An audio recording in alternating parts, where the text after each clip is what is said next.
Hola, te damos la bienvenida a Buki. Hoy descubriremos la primera novela de ciencia ficción del mundo, Frankenstein, o el moderno Prometeo. Lo cierto es que al mirar esta novela desde una perspectiva moderna, la ciencia puede llegar a ser bastante imprecisa. Entonces, ¿por qué sigue siendo considerada como la primera obra de ciencia ficción? Esto se debe principalmente al argumento central de la novela, el intento científico de desvelar los secretos de la vida a través de la experimentación, lo que lleva a la creación de seres humanos artificiales. Este escenario estableció un precedente esencial para las historias de ciencia ficción, que surgieron posteriormente. Estas requerían de una ambientación fantástica basada en la ciencia, y debían incluir aspectos como dispositivos tecnológicos, civilizaciones desconocidas, o acontecimientos científicos. Todos estos elementos se han convertido desde entonces en rasgos comunes del género. El pensamiento crítico sobre la tecnología también forma parte del núcleo de la novela. Este tipo de pensamiento se ha convertido desde entonces en un tema clave de la ciencia ficción. En Frankenstein, Shelley nos advierte de que ir demasiado lejos con la ciencia, y perseguir la investigación hasta el punto de la obsesión, puede conducir al desastre. El científico Frankenstein, protagonista de la novela, cruza el puente entre la vida y la muerte y tiene la capacidad de crear vida. Sin embargo, carece de la fuerza de carácter necesaria para responsabilizarse de la vida que ha creado.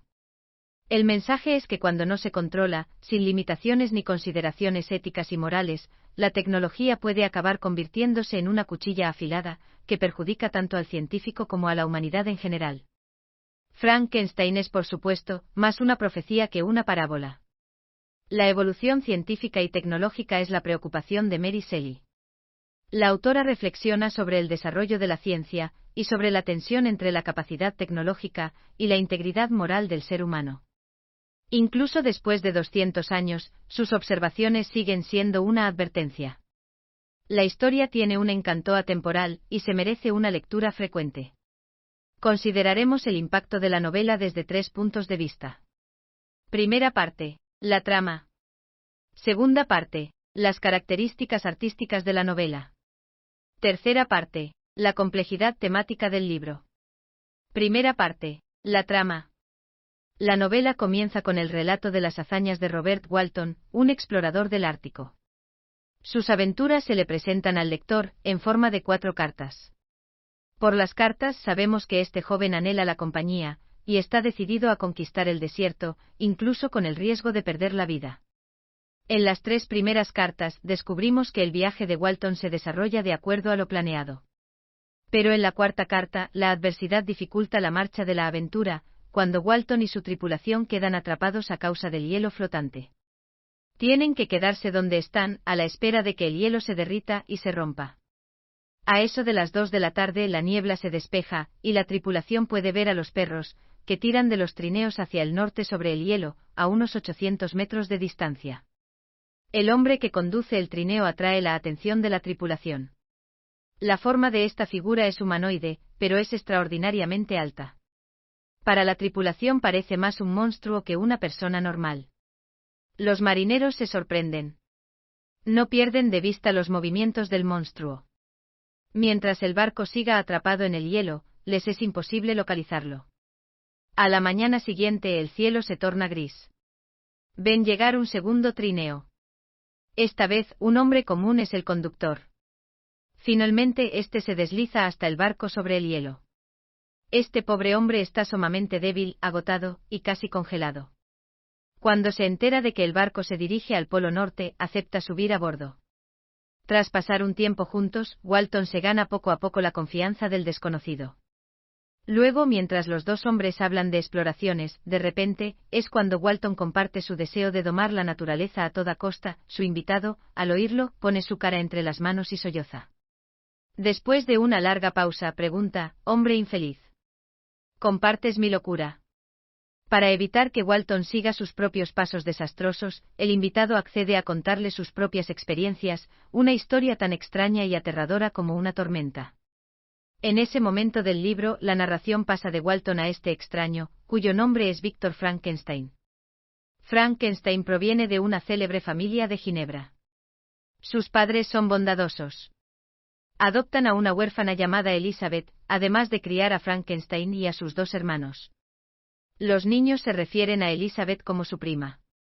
Desde una edad temprana, Frankenstein muestra una sed de conocimiento, especialmente un anhelo de explorar los misterios del cielo y la tierra.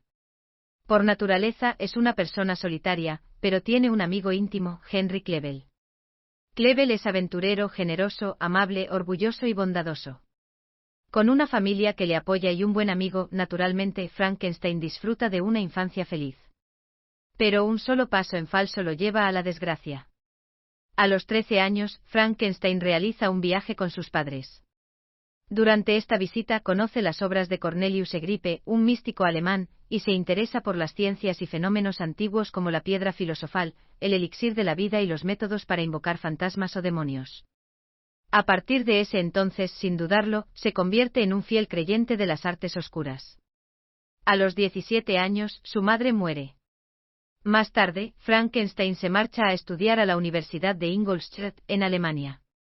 Tras su llegada a este santuario de la ciencia moderna, dado que muchos de sus profesores destacan la impracticabilidad de los antiguos eruditos, el deseo de Frankenstein de explorar sus planteamientos no hace más que aumentar. Está decidido en forjar un nuevo camino en la ciencia natural, para revelar al mundo el misterio de la vida misma. Apasionadamente el joven comienza a dedicarse al estudio de las ciencias naturales, dedicando cada hora de vigilia, día y noche a esta búsqueda.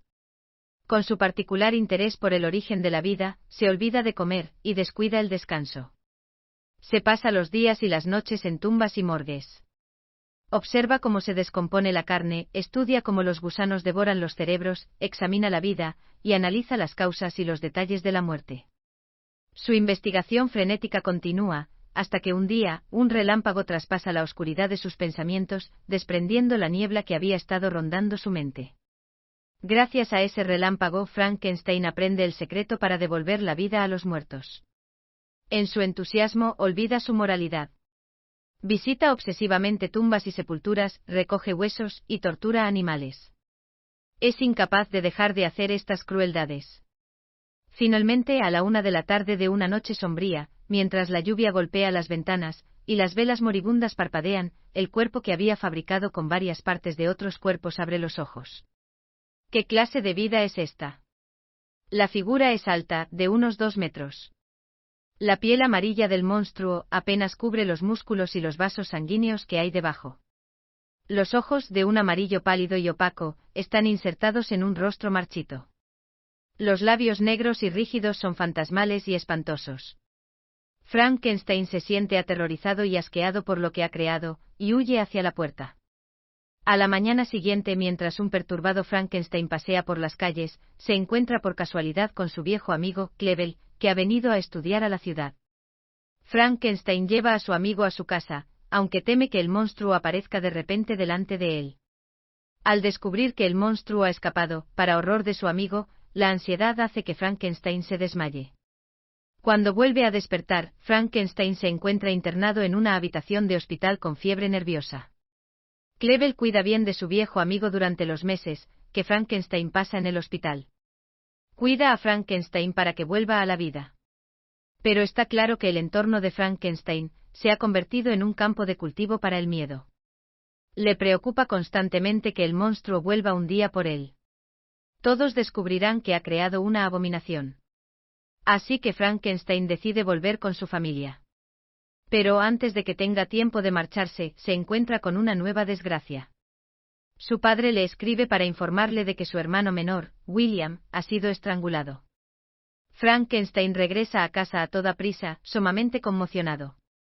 Sin embargo, no se da cuenta de que este es solo el principio de un destino miserable que le aguarda. Viajando durante la noche, Frankenstein llega por fin a Ginebra. Decide visitar el lugar del asesinato de su hermano. El trueno retumba, y la lluvia es intensa. Un relámpago ilumina una figura amenazante. Con horror, Frankenstein reconoce al monstruo. La aparición del monstruo cerca de la escena del crimen le resulta sospechosa. Por ello, Frankenstein sospecha que el monstruo es el asesino de William. William era todavía un niño, y además de esta criatura, ¿quién podría hacerle daño a un niño inocente? Frankenstein siente un gran remordimiento por haber causado la muerte de su propio hermano al traer a este demonio al mundo. Al llegar a casa, Frankenstein recibe otra mala noticia. La criada Justine Moritz, con la que Frankenstein creció, y que era como una hermana para él, ha sido detenida por el asesinato. A pesar de su petición de liberación, es juzgada injustamente y condenada a la muerte. Frankenstein queda destrozado.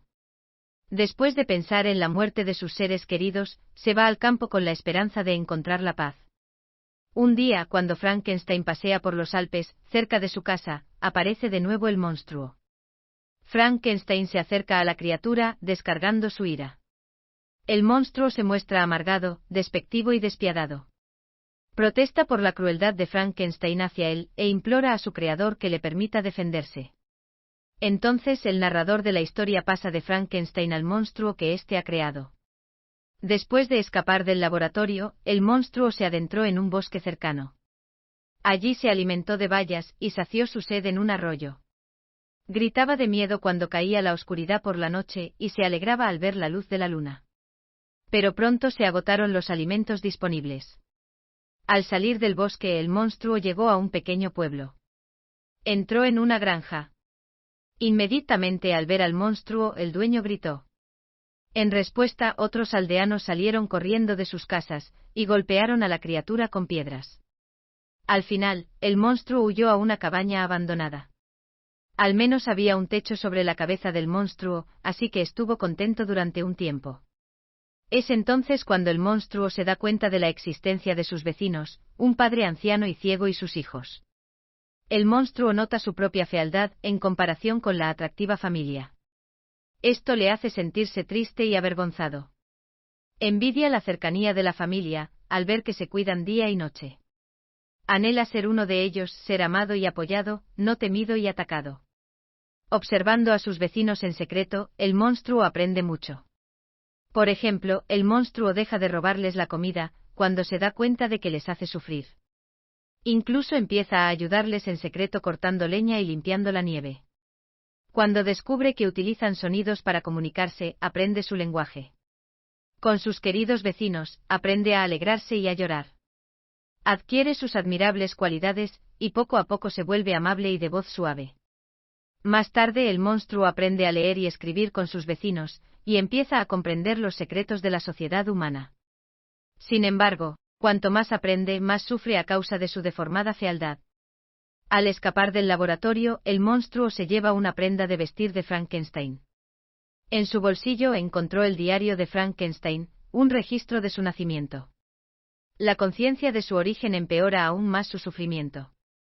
Habiendo aprendido a leer, percibe el miedo y el desprecio en las palabras de su creador. Empieza a resentirse con Frankenstein por haberle hecho tan feo, tan temible y tan aislado, maldice el odioso día en que recibí la vida. Sin embargo, en el corazón del monstruo, todavía hay un rayo de esperanza de que pueda ser aceptado y amado. Todo depende de sus vecinos, las personas a las que llama sus protectores. Su alegre e incansable bondad está en sus sueños. Este comienza a planear una reunión. Sin embargo, esto le produce una gran inquietud. El monstruo encuentra una oportunidad cuando los niños están fuera de casa. Visita la casa de al lado y se presenta al viejo padre ciego. Le pide al anciano que lo acoja. Tras escuchar la historia del monstruo, el anciano decide rápidamente ayudarle. Por desgracia, a última hora, los niños regresan inesperadamente. Están tan sorprendidos por la presencia del monstruo, que automáticamente asumen que debe estar atacando a su padre. Lo sacan a golpes de la casa, y se van esa misma noche.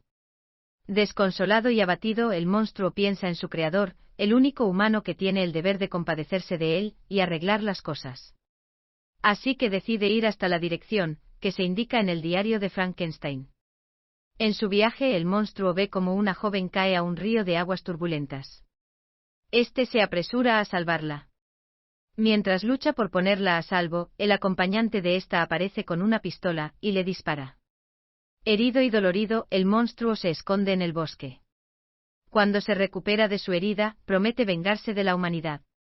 Después de 2 meses de viaje, el monstruo llega a las afueras de Ginebra. Se encuentra con un lindo niño. Piensa que tal vez el pequeño podría ser su amigo, debe ser de mente pura, aún no predispuesto a los conceptos sociales de belleza y fealdad. Sin embargo, cuando el niño lo ve, se tapa los ojos y grita. Le llama monstruo devorador de hombres. Le dice que su padre es un funcionario del gobierno, Alphonse Frankenstein, y que lo castigará severamente. El niño lucha y maldice. Cuanto más oye el monstruo, más se desespera. Trata de silenciar al niño agarrándolo por el cuello, y finalmente lo estrangula hasta la muerte. Después de estrangular al chico, el monstruo arrebata un colgante del pecho del chico, y lo mete en el bolsillo de una mujer. Todos conocemos la siguiente parte de la historia. Cuando William es encontrado muerto, la criada, Moritz, es condenada injustamente por el crimen. Cuando el monstruo termina de contar su historia, le pide a Frankenstein que le cree una compañera. Allí afirma que juntos vivirán en la naturaleza, y dejarán en paz a todos los humanos. De lo contrario, él seguirá haciendo el mal. Por un momento Frankenstein duda, pero finalmente acepta el trato, y le pide al monstruo que no haga daño a nadie más. Así elige una remota isla escocesa como base secreta, para crear al monstruo femenino. Pero ahora, a diferencia del estado obsesivo en el que se encontraba la primera vez, Frankenstein detesta y teme la tarea que tiene entre manos. Una noche, cuando el trabajo de Frankenstein llega a su fin, comienza a reflexionar sobre las posibles consecuencias. ¿Y si el nuevo monstruo es más despiadado y disfruta matando a las personas? ¿Y si los dos monstruos se enfadan y toman caminos distintos? ¿O si se enamoran y empiezan a tener hijos? Frankenstein se da cuenta entonces de que no puede arriesgar la seguridad de la raza humana. Así que coge la criatura que ha estado fabricando y la hace pedazos. El monstruo original se asoma a la ventana. Cuando ve lo que ha hecho Frankenstein, grita de desesperación y rabia, y vuelve a huir. Más tarde, en la oscuridad de la noche, el monstruo regresa para preguntar a Frankenstein, por qué ha faltado a su palabra y ha destruido su esperanza. Porque los hombres tienen pareja, mientras que él está solo. Porque siente un montón de emociones sinceras hacia las personas, pero todo lo que recibe a cambio es asco o burla. Gruñe, estaré contigo en tu noche de bodas. Entonces el monstruo comienza una venganza despiadada. Primero, mata a Clevel. Frankenstein se lamenta, pero sabe que la pesadilla está lejos de terminar. Mantiene su pistola y su daga a su lado, preparado para luchar a muerte con el monstruo. El monstruo encuentra la oportunidad de atacar, estrangulando a su nueva esposa, Elizabeth. Poco después de conocer la noticia, su padre muere también de tristeza. Uno tras otro, los familiares de Frankenstein fallecen. Atormentado por pensamientos de venganza, este jura vengar a sus seres queridos asesinados por el monstruo que creó. Viaja por todas partes en busca de pistas que puedan revelar la ubicación del monstruo, y dónde volverá a atacar. Gracias a la llamativa apariencia del monstruo, a Frankenstein no le faltan pistas. El monstruo deja deliberadamente señales, para mantener viva la esperanza de Frankenstein. Quiere prolongar su tormento y no darle el lujo de morir de desesperación. Entonces, al cruzar el hielo, Frankenstein se encuentra con Walton.